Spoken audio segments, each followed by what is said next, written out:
નમસ્કાર વિદ્યાર્થી મિત્રો, માનસ એકેડેમીના ઓનલાઈન પ્લેટફોર્મ પર ફરીથી એકવાર આપનું હાર્દિક સ્વાગત છે. મિત્રો, ગુજરાતી વ્યાકરણને લઈને સ્પર્ધાત્મક પરીક્ષામાં જે પ્રશ્નો પૂછાય છે એ પ્રશ્નોનું મતલબ કે એનો જવાબ કઈ રીતે શોધવો, જે જવાબ નથી એને કઈ રીતે દૂર કરવા, બરાબર, એ વિશેની તેમજ પૂછાયેલા પ્રશ્નો વિશેની વધારાની સમજ પ્રાપ્ત કરવા માટે અહીંયા આપણે ભેગા થયા છીએ. હું અહીંયા તમને વિવિધ પ્રશ્નોનું સોલ્યુશન કરાવીશ. આ પ્રશ્નો ખૂબ જ અગત્યના છે અથવા તો વર્તમાનમાં લેવાયેલ ગુજરાત સરકારની સ્પર્ધાત્મક પરીક્ષાઓમાં પૂછાયેલા છે એવા પ્રશ્નો છે અને એના વિશે આપણે ચર્ચા કરવી છે. ઓકે, તો આગળ વધીએ. પ્રથમ પ્રશ્ન, હું તમને પ્રશ્નની સાથે સાથે વિચારવાનો અને જવાબ શોધવાનો સમય પણ આપું છું. તમે શોધજો. સમય સ્ટાર્ટ થયો છે.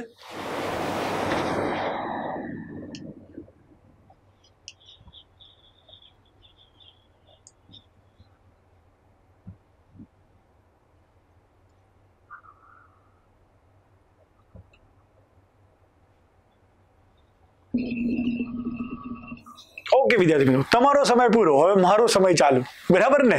તમે જવાબ શોધવાનો પ્રયત્ન કર્યો હશે, તમે જવાબની નજીક પણ પહોંચી ગયા હશો, પરંતુ જે પ્રશ્ન પૂછાયો છે એના સંબંધી મારે તમને થોડી વિશેષ વાત કરવી છે. પ્રશ્ન એવો છે કે પૂર્વ પ્રત્યય વાળા શબ્દ ઓળખાવો, બરાબર ને?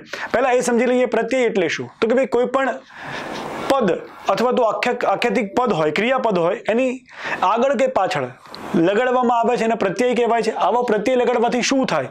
તો કે ભાઈ ક્યારેક એના લીધે ક્રિયાપદ છે એને નામમાં ફેરવવામાં આવે, અથવા તો એના કારણે ક્યારેક નામ હોય એ શેમાં ફેરવાય? વિશેષણમાં ફેરવાય. તો એવા જુદા જુદા પ્રત્યયો લગાડવામાં આવે છે પદની પાછળ. અને ખાસ કરીને અહીંયા આપણને પ્રશ્ન પૂછ્યો છે પૂર્વ પ્રત્યય, એટલે યાદ રાખજો, આપણને એવું કીધું છે કે આગળની તરફ પ્રત્યય લાગેલો હોય એવો, પાછળની તરફ નહીં. એટલે આ લોકો તમને એવા ઓપ્શન આપશે કે જેમાં પર પ્રત્યય એટલે કે પાછળની તરફ પણ પ્રત્યય લાગેલો હોય, અને તમે માત્ર પ્રત્યય શોધવાની હરીફાઈમાં હશો તો તમે ખોટો જવાબ ટીક કરી લેશો. એટલે પહેલા પ્રશ્નને સારી રીતે સમજી લઈએ. પ્રત્યય શોધવાનો છે પણ કેવો? પૂર્વ પ્રત્યય, મતલબ કે જે પદની આગળ લાગેલો હોય. હવે જોઈએ, ઓપ્શન એ છે ગુણવંત અને જવાબદાર. બે પદ આપેલા છે, એમાં જે ગુણ પદ છે, પદ ગુણ છે,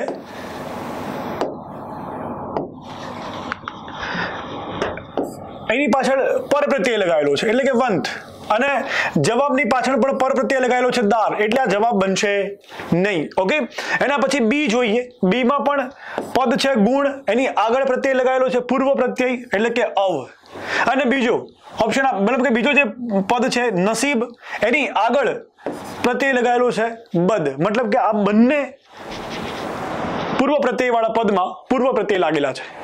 ગુણમાં અવ લાગેલો છે અને બદ નસીબમાં બદ લાગેલો છે, મતલબ કે આ આપણો જવાબ બનશે. આ આપણો જવાબ બનશે, બરાબર? કેમ કે એમાં બંને પૂર્વ પ્રત્યય આપેલા છે. આગળ જુઓ ચિત્રકાર, એમાં પણ ચિત્રની પાછળ કાર લગાવેલો, મતલબ કે પર પ્રત્યય છે.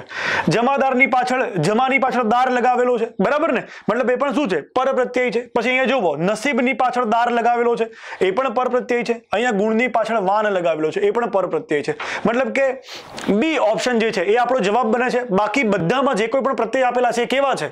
પર પ્રત્યયના ઉદાહરણ છે. પર પ્રત્યય એટલે પાછળની બાજુ પ્રત્યય. ઓકે, માટે આ પ્રશ્નનો જવાબ રહેશે બી. આગળ વધીએ, નેક્સ્ટ ક્વેશ્ચન. એમાં પણ હું તમને વિચારવા માટેનો સમય આપીશ. ઓકે,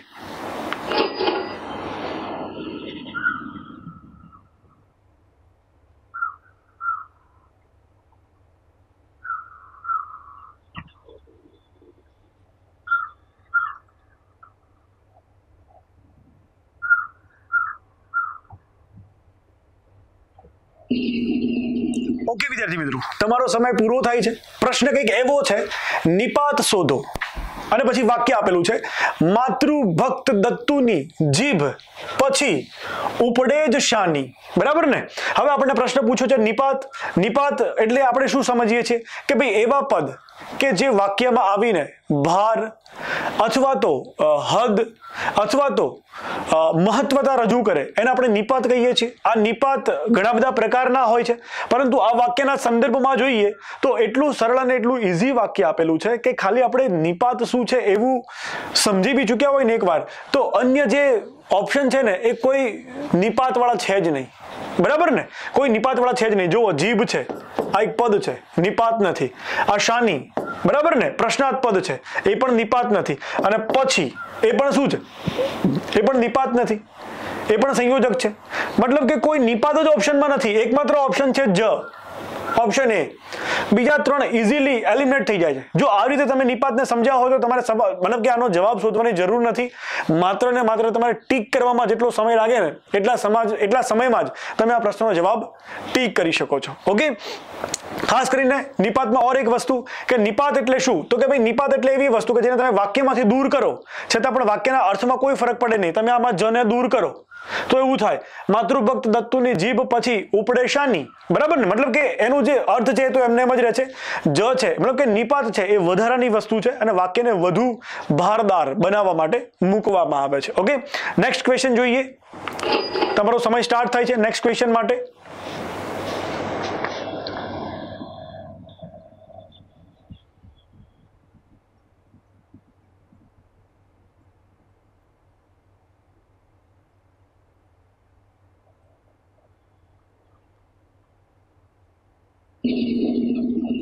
ઓકે વિદ્યાર્થી મિત્રો, આ પ્રશ્ન માટે તમારો સમય પૂર્ણ થયો છે. પ્રશ્ન આપણો શું છે? શબ્દ સમૂહ માટે એક શબ્દ આપો, પશુને ખાવાનું અનાજ. આમ જોવા જવું તો આ શબ્દ ભંડોળ સાથે સંકળાયેલો સવાલ છે. તમારું શબ્દ ભંડોળ જેટલું મજબૂત હશે એટલા તમે આ સવાલ ખૂબ ઝડપથી સોલ્વ કરી શકશો. બરાબર ને. હવે પહેલો જ અહીંયા મતલબ કે આપણને ઓપ્શન આપેલો છે જોગાણ, બીજો આપેલો છે વાશી. અહીંયા વાશીનો મતલબ આપણને ખબર છે કે ખૂબ જૂનું હોય એને વાશી કહેવામાં આવે. બરાબર ને. અને પશુઓને કંઈ બધું જૂનું ખાવાનું અપાતું હોય એવું હોતું નથી. ભોજન એ તો આપણે રેગ્યુલર કરીએ છીએ એને કહેવાય. ખોરાક એ પણ આપણે રેગ્યુલર કરીએ છીએ એને કહેવાય. બરાબર ને. તો હવે એકમાત્ર વસ્તુ બચે છે જોગાણ, અને એકચ્યુઅલમાં પશુને ખાવાનું જે અનાજ હોય એને આપણે શું કહીએ છીએ? જોગાણ કહીએ છીએ. બરાબર, એટલે આ પ્રશ્નનો જવાબ રહેશે જોગાણ. એના પછી નેક્સ્ટ ક્વેશ્ચન જોઈએ છે. તમારો સમય સ્ટાર્ટ થાય છે.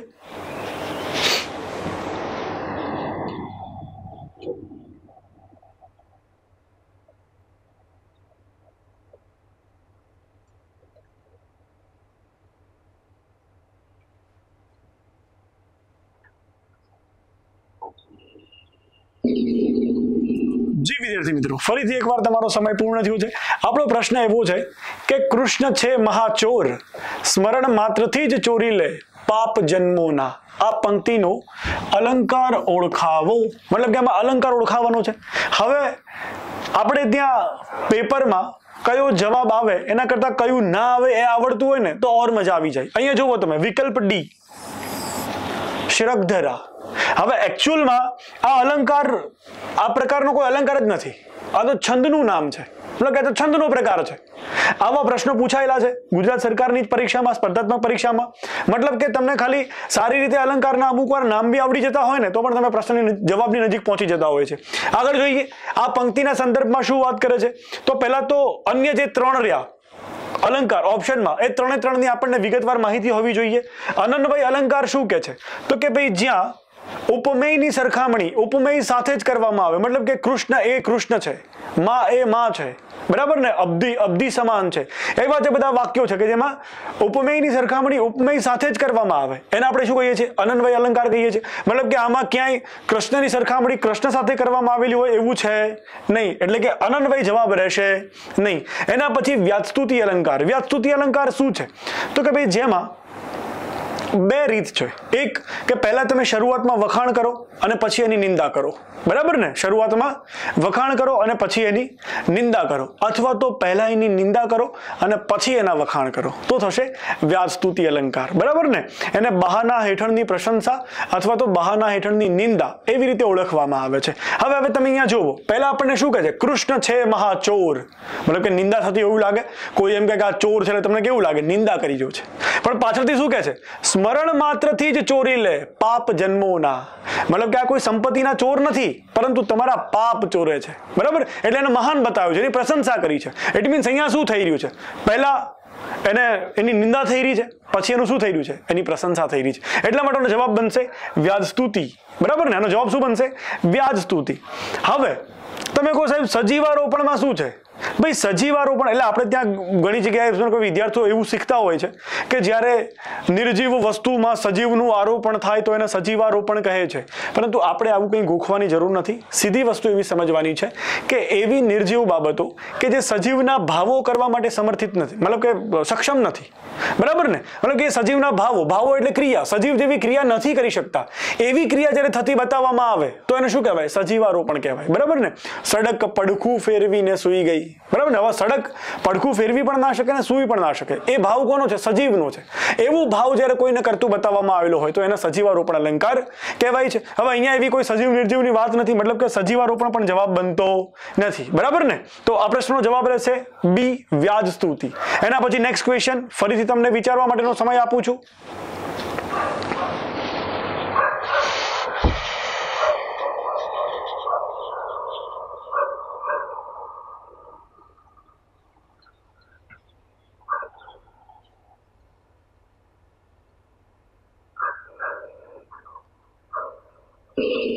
જી વિદ્યાર્થી મિત્રો, તમારો સમય અહીંયા પૂર્ણ થાય છે. હવે આ જે પ્રશ્ન છે એ હમણાં વર્તમાનમાં જ લેવાયેલ એક મેડિકલ મતલબ કે આપણું જે ડિપાર્ટમેન્ટ છે આરોગ્ય ખાતું, એની એક પરીક્ષામાં પૂછાયેલો પ્રશ્ન છે. સમાનાર્થી શબ્દ ઓળખાવો. બરાબર ને? અને નીચે વિવિધ ઓપ્શન આપેલા છે. પ્રશ્ન પૂછવામાં થોડીક મિસ્ટેક થયેલી છે, કહી દો પછી ઓપ્શન આપવામાં થોડીક મિસ્ટેક થયેલી છે. અહીંયા એ જે જવાબ માંગે છે એ આપણને શબ્દ સમૂહ માટે એક શબ્દ માટે માંગતા હોય એવું લાગી રહ્યું છે. બરાબર ને? કેમ કે જે જવાબ આવે છે એ છે. અહીંયા આપણને શબ્દ આપેલો છે ચિરસ્મરણીય. બરાબર ને? અને આપણને ખબર છે સ્મરણ એટલે યાદ રહેવું, અને સ્મરણીય એટલે શું? તો કે ભાઈ યાદ રહે એવું, અને આગળ ચીર લગાવ્યું છે. ઇટ મીન્સ લાંબા વખતની વાત કરે છે. બરાબર ને? આપણે કહીએ તમે ચિરંજીવી જીવન જીવો, મતલબ કે એનું જીવન કેવું હોય? લાંબુ. બરાબર ને? તો ચિરસ્મરણીય માટે શું કીધું છે? તો કે ભાઈ ઓપ્શન આપે છે હંમેશા યાદ રહે એવું, અથવા તો સ્મરણ રહે એવું, મતલબ કે સ્મરણ રહેવું, યાદ શક્તિ, યાદ રહેવું. બરાબર ને? હવે અહીંયા સમાનાર્થી શબ્દ તો માત્ર એક જ હોય ને એવું લાગે, યાદ શક્તિ. બરાબર ને? એક માત્ર શબ્દ છે. બાકી આ શું છે? યાદ રહેવું એ આખું કોઈ મતલબ કે વાક્ય છે. આ સ્મરણ રહેવું એ પણ એક વાક્ય કહી શકાય. હંમેશા યાદ રહે તેવું એ પણ એક વાક્ય કહી શકાય. બરાબર ને? તો બાકીના ત્રણ છે, મતલબ કે આમાં સમાનાર્થી શબ્દ તો એક જ આપેલો છે, બાકી બધા તો વાક્ય આપેલા છે. મતલબ અને યાદ શક્તિ પણ આનો કોઈ પરફેક્ટ સમાનાર્થી શબ્દ બનતો નથી, પરંતુ પ્રશ્નની સંદર્ભમાં જો એવું વિચારીએ તો આનો જવાબ બને એ, હંમેશા યાદ રહે તેવું, ચિરસ્મરણીય. બરાબર ને? જેની યાદ ખૂબ લાંબા સુધી રહે એવું. બરાબર ને? ચિરસ્મરણીય. તો આનો જવાબ તમારે એ ટીક કરવાનો રહે. બરાબર? સ્મરણમાં રહેવું એટલે તો મતલબ કે યાદ રહેવું એવું કંઈ મતલબ કે છે નહીં. યાદ શક્તિ મતલબ કે આપણે જે યાદ રહે, યાદ શક્તિની વાત છે, એ તો નામ છે. યાદ રહેવું એક પણ ફરજ, સ્મરણ રહેવું ને યાદ રહેવું બંને ક્રિયા એક સમાન છે. મતલબ કે આમાં જવાબ બનશે તમારો હંમેશા યાદ રહેવું. ઓકે? એના પછીનો નેક્સ્ટ ક્વેશ્ચન જોઈએ. પ્રશ્ન નંબર 6. વિચારવાનો સમય સ્ટાર્ટ થાય છે.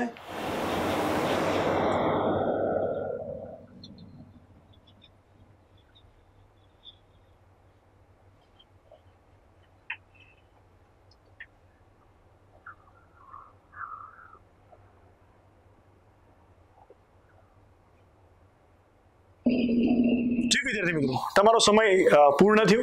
હવે આપણે સમજીએ શું કહેવા માંગે છે. નીચે આપેલ સુભાષિતનો અર્થ કઈ કહેવતમાં સાર્થક થાય છે? અને શું લખેલું છે? જાતે કરવું, જાતે રડવું, જાત વિના સૌ ઠૂંઠું જી, જાતે જૂજવું, જાતે વધવું, જાત વડે ઉદ્ધરવું જી. બરાબર ને? મતલબ કે અહીંયા મને એટલી ખબર પડે કે પંક્તિમાં આપણને એવું કહેવા માંગ્યું છે કે જાત વિના બધું ઠૂંઠું છે, બધું જાતે જ કરવાનું છે અને જાતે જ પોતાનો ઉદ્ધાર કરવાનો છે. એવી કહેવત કઈ છે એ જોતા જઈએ તો ઓપ્શન એ આપેલો છે, એક સાંધો ત્યાં 13 તૂટે. બરાબર ને? મતલબ કે આમાં શું છે? તો કે ભાઈ પરિસ્થિતિને પહોંચી ન વળે એ વાળી વાત કરી છે. બરાબર ને? મતલબ કે આમાં જાત સાથે લડવાની કઈ પેલી છે નહીં. એના પછી અપના હાથ જગન્નાથ. બરાબર ને? આ શું કહેવા માંગે છે? આના જેવું જ કહેવા માંગે છે. અપના હાથ જગન્નાથ મતલબ જાતે જ બધું કરવું પડે, અન્ય ઉપર આશરો રાખી શકાય નહીં. મતલબ કે આપણો ઓપ્શન બી છે એને બરાબર મેચ થાય છે. એના પછી નેક્સ્ટ આપેલ જે વિકલ્પ છે એના પણ શું મિનિંગ છે એ જોઈ લઈએ. અધૂરો ગળો બહુ છલકાય. બરાબર ને? મતલબ કે જેનામાં જ્ઞાન ઓછું હોય દેખાડો વધારે કરે. એના પછી જાતનો ભરોસો નકામો, આ તો આના વિરુદ્ધની કહેવત છે. બરાબર ને? આપણને જે એનો મતલબ કે અર્થ સાર્થક ન થતો હોય એવી છે, વિરુદ્ધની વાત છે. આ જાત ઉપર ભરોસો કરવાની વાત કરે છે, આ જાત ઉપર ભરોસો ના રાખવાની વાત કરે છે. મતલબ કે એ, સી અને ડી આપણા જવાબ નથી બનતા, બી આપણો જવાબ બને છે. તો તમે આ બધાના મિનિંગ જાણતા હો તો તમે ફટાફટ એને એલિમિનેટ કરી શકો છો. એના પછીનો નેક્સ્ટ ક્વેશ્ચન જોઈએ. ફરીથી વિચારવાનો સમય સ્ટાર્ટ થાય છે.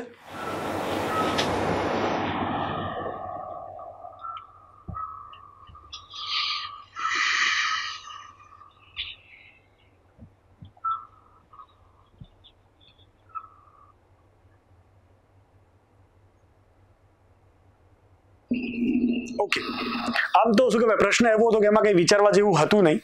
એકદમ ફેક્ટ ક્વેશ્ચન પૂછ્યો છે કે કયો છંદ 17 અક્ષરનો બનેલો હતો નથી, બરાબર ને? તો 17 અક્ષરના બનેલા છંદ કયા છે આપણે ખૂબ સારી રીતે જાણીએ છીએ. પૃથ્વી છે, પછી શિખરીણી છે, પછી મંદાક્રાંતા અને હરિણી, બરાબર ને? આ ચારે ચાર 17 અક્ષરના બનેલા છે એવું આપણે ખૂબ સારી રીતે જાણીએ છીએ. તો પૃથ્વી અહીંયા આપેલો છે, શિખરીણી આપેલો છે, મંદાક્રાંતા આપેલો છે, એકમાત્ર અનુષ્ટુપ, બરાબર ને, જે 17 અક્ષરનો નથી. કેટલા અક્ષરનો છે વિદ્યાર્થી મિત્રો? 32 અક્ષરનો છંદ છે અનુષ્ટુપ, બરાબર ને? મતલબ કે એમનો જવાબ બને છે સીધે સીધો 17 અક્ષરનો કયો નથી, તો કે ભાઈ અનુષ્ટુપ, બરાબર ને? આ સાથે સાથે આવા પ્રશ્નો અવારનવાર પૂછાતા હોય છે, એટલે આપણે આમાં મિસ્ટેક કરવી જ ન જોઈએ. આપણને બધા જે અક્ષરો આપેલા છે એ યાદ જ હોવા જોઈએ, બરાબર ને? કે ભાઈ આપણે ત્યાં કેટલા કેટલા અક્ષરવાળા છંદ મળે છે, તો કે ભાઈ 11 અક્ષરવાળા મળે છે, તો યાદ હોવા જોઈએ કે ભાઈ ઇન્દ્રવજ્રા, ઉપેન્દ્રવજ્રા અને જે શાલિની છે એ બધા હજી 11 અક્ષરવાળા છે. પછી 12 અક્ષરવાળા છે, જેમ કે ભુજંગી છે, પછી વંશસ્થ છે, ઇન્દ્રવંશા છે, બરાબર ને? ત્રોટક છે, આ બધા 12 અક્ષરવાળા છે.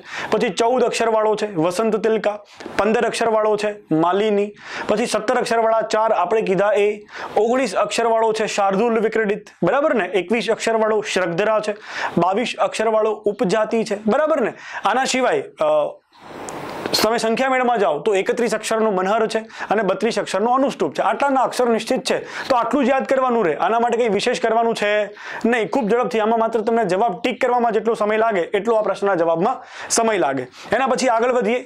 નેક્સ્ટ 8 નંબરનો ક્વેશ્ચન વિચારવાનો સમય આપું છું તમને.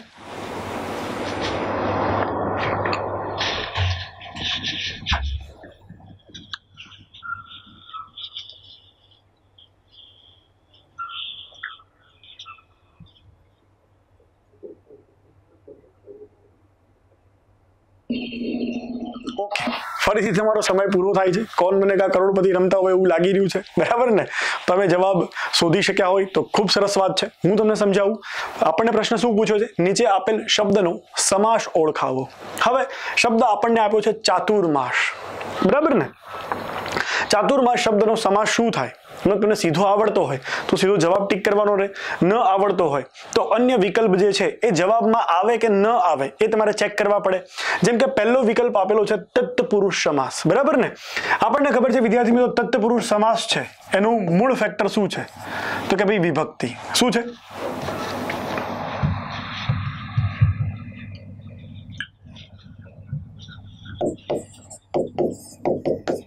વિભક્તિ, બરાબર ને? અને એમાં પણ શું? તો કે ભાઈ તમે કોઈ પણ સમાસ હોય એ 2 કરતા વધુ પદનો બનેલો હોય. અહીંયા આપણે ચાતુ અને માસ એ 2 શબ્દ સાંભળી લઈએ તો ચાતુર્માસ.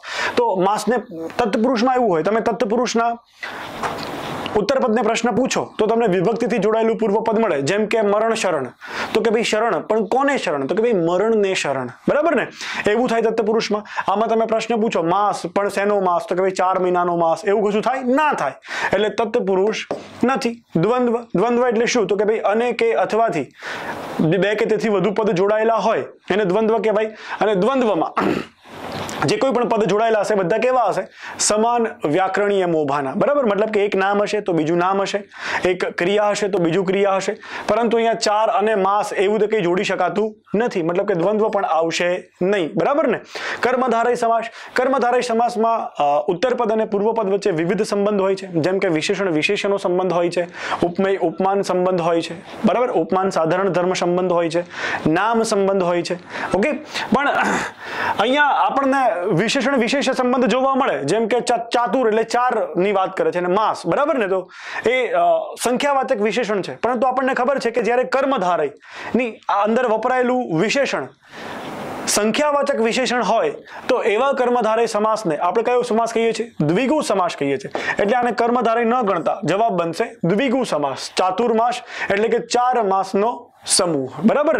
અને આવા જે ઉદાહરણો છે એને આપણે કહીએ છીએ દ્વિગુ સમાસ. માટે એ જવાબ બનશે દ્વિગુ. એના પછી આગળ વધીએ. પ્રશ્નના જવાબ માટે તમારો સમય સ્ટાર્ટ થાય છે.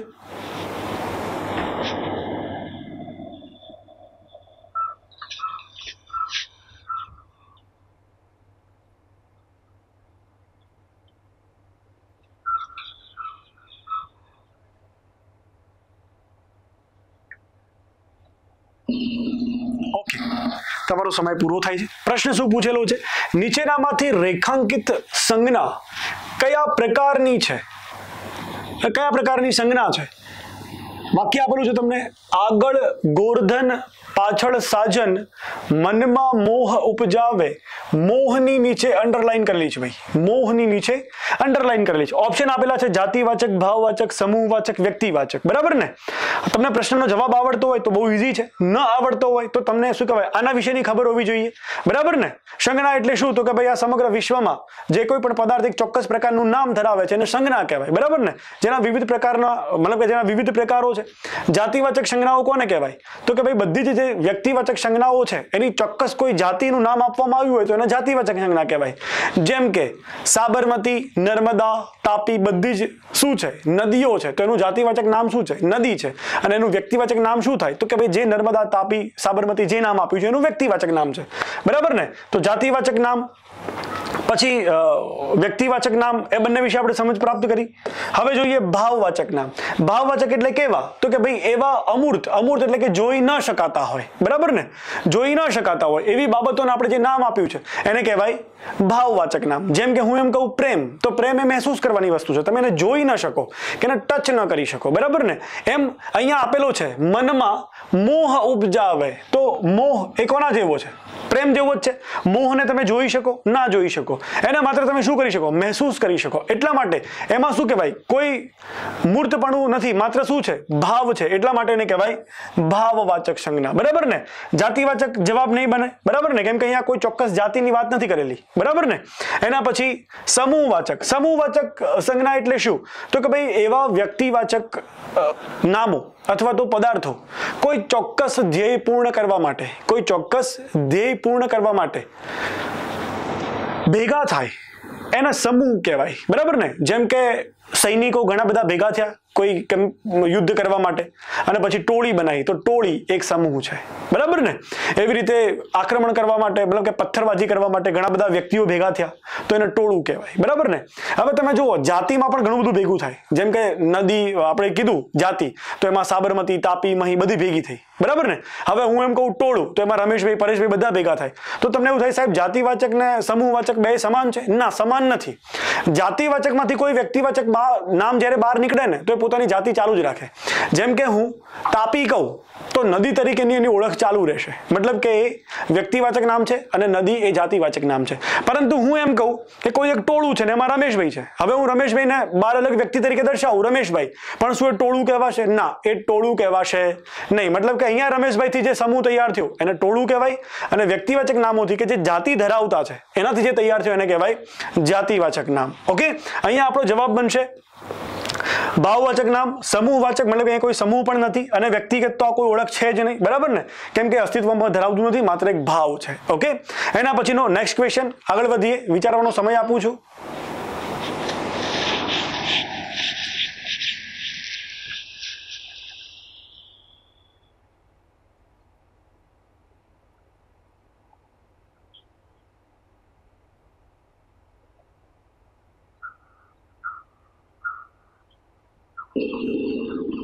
ઓકે વિદ્યાર્થી મિત્રો, હવે જોઈએ પ્રશ્ન શું આપેલો છે? કર્તરી વાક્ય રચના જણાવો. બરાબર ને? વાક્યમાં કર્તાને આધારે કર્તરી, કર્મણી, પ્રેરક, ભાવે, પુનઃ પ્રેરક, બરાબર ને, એવા વિવિધ પ્રકાર પડતા હોય છે. બરાબર ને? હવે કર્તરી વાક્ય રચના આપી દીધી છે. કર્તરી એટલે કોણ? કર્તરી એટલે કોણ? તો કે ભાઈ સૌથી પહેલા જેમાં કર્તાનું મહત્વ હોય એ. બરાબર ને? કર્તાનું મહત્વ હોય મતલબ કે જેમાં કર્તા સીધું જ ક્રિયા કરતો હોય, કર્તાને કોઈ થી થકી વડે એવા પ્રત્યય લાગેલા હોય નહીં. કર્તાને જો થી થકી વડે દ્વારા એવા પ્રત્યય લાગે તો એક આ કર્મણી વાક્ય હોઈ શકે અથવા તો ભાવે વાક્ય હોઈ શકે. અહીંયા જુઓ, અહીંયા આપેલું છે જુમા દ્વારા, મતલબ કે આ શું છે? બરાબર કીધું કે ભાઈ કર્તરી વાક્યમાં દ્વારા થી થકી વડે હોય નહીં, આ કેન્સલ. અહીંયા પણ આપેલું શું છે? દ્વારા, આ પણ કેન્સલ. અહીંયા આપેલું છે થી, આ પણ કેન્સલ. જવાબ બનશે તમારો એ, જુમો ફરવા નીકળ્યો. બરાબર ને? એક ઓર ઓપ્શન છે કે તમારે કોઈ પણ કર્તરીને ઓળખવું હોય તો કઈ રીતે ઓળખશો? તો કે ભાઈ તમે જેમાં કોણથી પ્રશ્ન પૂછી શકો, કોણથી, એ તમારો કર્તરી છે. હવે તમે જુઓ, જુમો ફરવા નીકળ્યો, તમે પ્રશ્ન પૂછી શકો કોણ ફરવા નીકળ્યો. બરાબર ને? હવે તમે જુઓ જુમા દ્વારા ફરાયું, તો તમારે શું પ્રશ્ન પૂછવો પડે? કોના દ્વારા ફરાયું. તો પેલામાં કોણ બને છે, આમાં શું બને છે? કોના બને છે. આ જુઓ જુમા દ્વારા, તો ફરીથી અગેન આમાં શું બને છે? કોના દ્વારા? હવે આમ જો જુમાથી ફરવા નીકળાયું તો અહીંયા શું પૂછાશે? કોનાથી ફરવા નીકળાયું, બરાબર ને? તો આપણે કીધું હતું કોણ થી આપણે પ્રશ્ન પૂછી શકીએ, એને શું કહેવાય? કર્તા કહેવાય. તો આ આપણું કર્તરી વાક્ય છે, બરાબર ને? આગળ વધીએ. નેક્સ્ટ તમારો વિચારવાનો સમય સ્ટાર્ટ થયો છે, પ્રશ્ન આવી ગયો છે.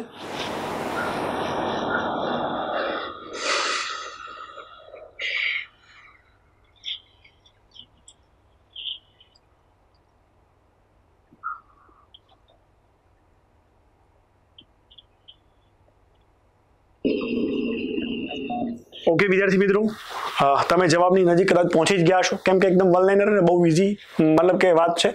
જે વાક્યમાં હર્ષ, શોક, ઘૃણા, વિસ્મય વગેરે ભાવો રહેલા હોય તેવા વાક્યોને શું કહેવાય છે, બરાબર ને? તો એવા વાક્યોને શું કહેવાય? તમને સીધો જવાબ ખબર જ છે કે સાહેબ એને ઉદ્ગારવાચક વાક્યો કહેવાય. શું કહેવાય એને? ઉદ્ગારવાચક. આગળ જે આપેલું છે વિધાન વાક્ય. વિધાન વાક્ય એટલે શું? તો કે ભાઈ કોઈ પણ વસ્તુની સીધી હકીકત રજૂ કરતા હોય એને વિધાન વાક્ય કહેવાય. એ હકાર પણ હોઈ શકે અને નકાર પણ હોઈ શકે, બરાબર ને? એમાં હકારને વિધિ વાક્ય કહેવાય, નકારને નિષેધ વાક્ય કહેવાય.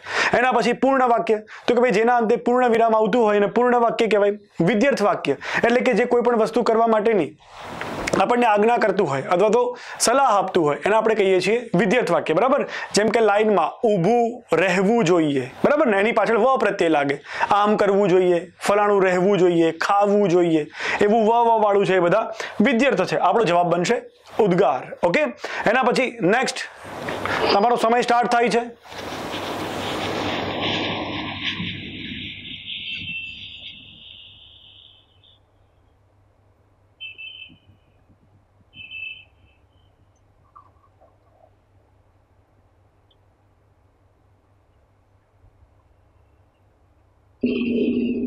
ઓકે, પ્રશ્ન શું છે? નીચે આપેલ વિકલ્પોમાંથી કયો વિકલ્પ મધ્યમ પદલોપી સમાસ નથી? તો પહેલા તો તમને મધ્યમ પદલોપી શું છે એ ખબર હોવી જોઈએ. તો કે ભાઈ સમાસમાં બે પદ હોય, એક પૂર્વ પદ અને બીજું ઉત્તર પદ, બરાબર ને? પૂર્વ પદ અને ઉત્તર પદ વચ્ચે મધ્યમ પદથી જોડાયેલા હોય અને આ મધ્યમ પદ આપેલું ન હોય, એનો લોપ કરેલો હોય, એને મધ્યમ પદલોપી કહેવાય, બરાબર ને? આપણે જોઈએ વિકલ્પ આપણને શું આપેલા છે? નવરાત્રિ. હવે આમાં સીધે તમને ખબર છે આપણે અગાઉ મતલબ કે આપણા જે સ્માર્ટ કોર્સ છે એમાં શીખવાડ્યું જ છે કે નવરાત્રિ તો કે ભાઈ જે સમાસમાં પૂર્વ પદ સંખ્યાવાચક વિશેષણ હોય એને દ્વિગુ સમાસ કહેવાય. મતલબ કે આ ઉદાહરણ શેનું છે? દ્વિગુનું છે. મતલબ કે આ મધ્યમ પદલોપી સમાસ નથી. મતલબ તમારો જવાબ શું બનશે? એ, બરાબર ને? એના પછીના બધા મધ્યમ પદલોપીના ઉદાહરણ છે કે નહીં એ જોઈ લઈએ. વિદાય ગીત, તો કે ભાઈ વિદાય વેળાએ ગાવામાં આવતું ગીત. પછી તામ્રપત્ર, તો કે ભાઈ તાંબા ઉપર લખાયેલ પત્ર. શિષ્યવૃત્તિ એટલે કે ભાઈ શિષ્યને વર્ષના શિક્ષણ પેટે આપવામાં આવતી વૃત્તિ અથવા તો ફી, બરાબર ને? એને કહેવાય શિષ્યવૃત્તિ. તો બાકીના ત્રણ શું છે? મધ્યમ પદલોપી છે. ઓપ્શન એ જે દ્વિગુ છે, બરાબર ને? કેમ કે એના આગળ જ નવરાત્રિ શું છે? સંખ્યાવાચક વિશેષણ છે, બરાબર? નેક્સ્ટ ક્વેશ્ચન તરફ આગળ વધીએ. સમય સ્ટાર્ટ થાય છે તમારો.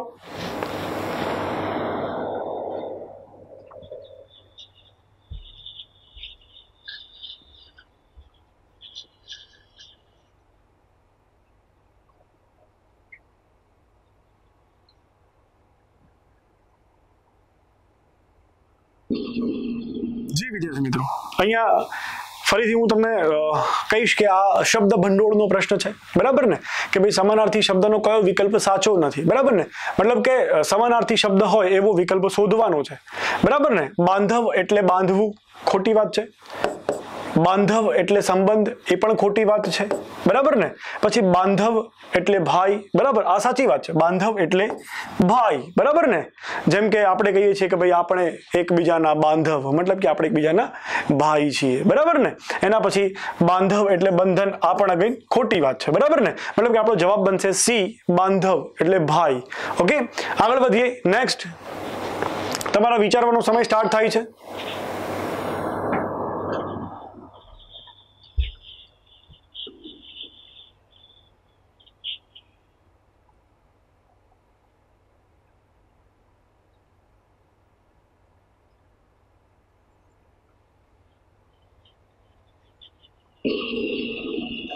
ઓકે વિદ્યાર્થી મિત્રો, હવે જોઈએ આપણો પ્રશ્ન શું કહેવા માંગે છે? નીચેનામાંથી કયું વિકારી વિશેષણ, મતલબ કે નીચેનામાંથી વિકારી વિશેષણ શોધો.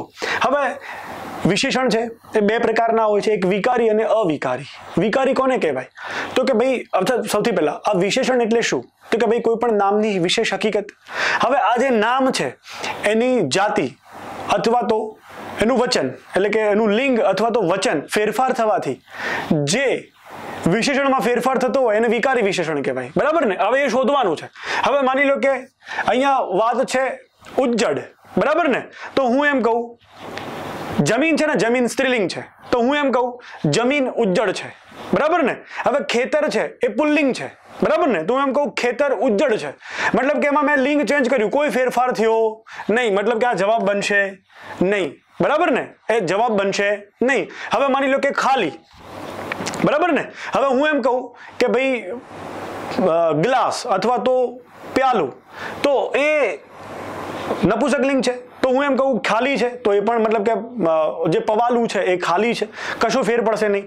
ટાંકો પુલ્લિંગ છે, હું એમ કહું ટાંકો ખાલી છે, કોઈ ફરક પડશે નહીં. ટાંકી સ્ત્રીલિંગ છે, તો કે ભાઈ ટાંકી ખાલી છે, કોઈ ફેર પડશે નહીં. મતલબ કે આનો વિકાર થતો નથી. બરાબર ને? હવે આવ્યું વાંકું ચૂંકું. બરાબર ને? હવે ઝાડ છે એ નપુંસકલિંગ છે, તો આપણે કહીએ ભાઈ ઝાડ વાંકું ચૂંકું છે. હવે એની જગ્યાએ સડક. બરાબર ને? સડક સ્ત્રીલિંગ શબ્દ છે. હવે આપણે સડક કેવી હોય તો શું કહેવું પડે? સડક વાંકું ચૂંકું છે એવું ચાલે નહીં, સડક વાંકી ચૂંકી છે એવું કહેવું પડે. બરાબર ને? રસ્તો પુલ્લિંગ છે, તો એવું કહેવાય કે ભાઈ રસ્તો વાંકું ચૂંકું છે અથવા રસ્તો વાંકું ચૂંકી છે નહીં, રસ્તો વાંકો ચૂંકો છે.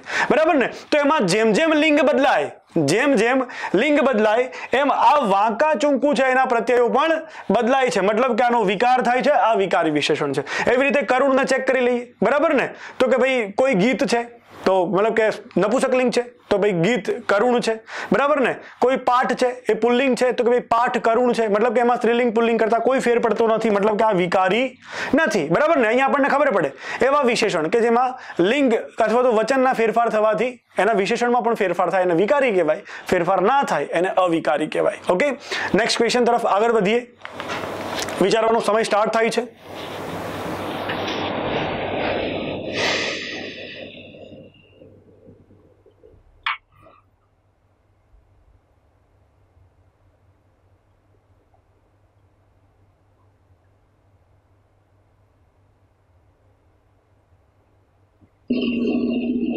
ઓકે વિદ્યાર્થી મિત્રો, આપણે જોઈએ પ્રશ્ન શું છે?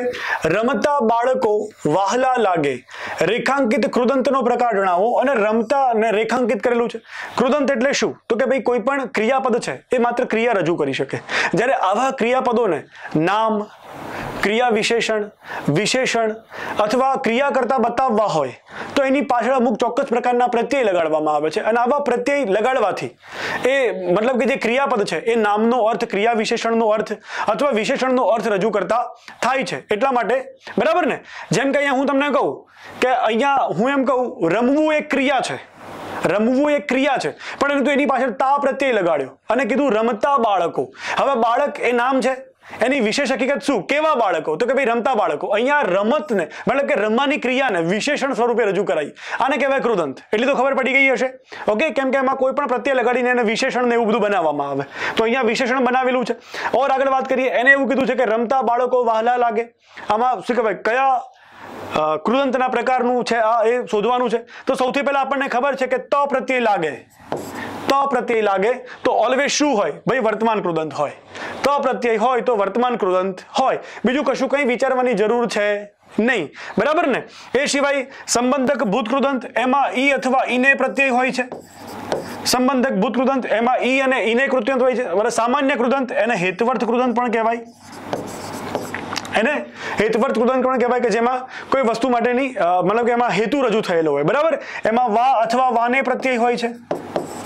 બરાબર ને? બેસવા આવ્યો અથવા તો બેસવાને આવ્યો, બોલવાને ઊભો થયો. બરાબર ને? એમાં હેતવર્ત કૃદંત હોય છે. સોરી, અહીંયા બંને પાછા સેમ ઓપ્શન આપેલા છે. સામાન્ય કૃદંત અને હેતવર્ત કૃદંત બંને સાથે આપી જ દીધેલા છે. બરાબર ને? એટલે આમાં કંઈ વિશેષ બીજું કંઈ છે નહીં, બંને સેમ જ ઉદાહરણ છે. સામાન્ય કૃદંત કહો અને હેતવર્ત કૃદંત કહો, બંને સેમ છે. ઓકે, તો આ હતા ખૂબ જ અગત્યના પ્રશ્નો. આ જ રીતે તમારે તમારા પ્રશ્નોને સોલ્વ કરવાના હોય છે પરીક્ષામાં. અને આવા જ પ્રશ્નો વધુ જોવા માટે જોડાયેલો અમારી લિંક સાથે. મળીશું આવતા લેક્ચરમાં ફરીથી નવા પ્રશ્નો સાથે. જય હિન્દ.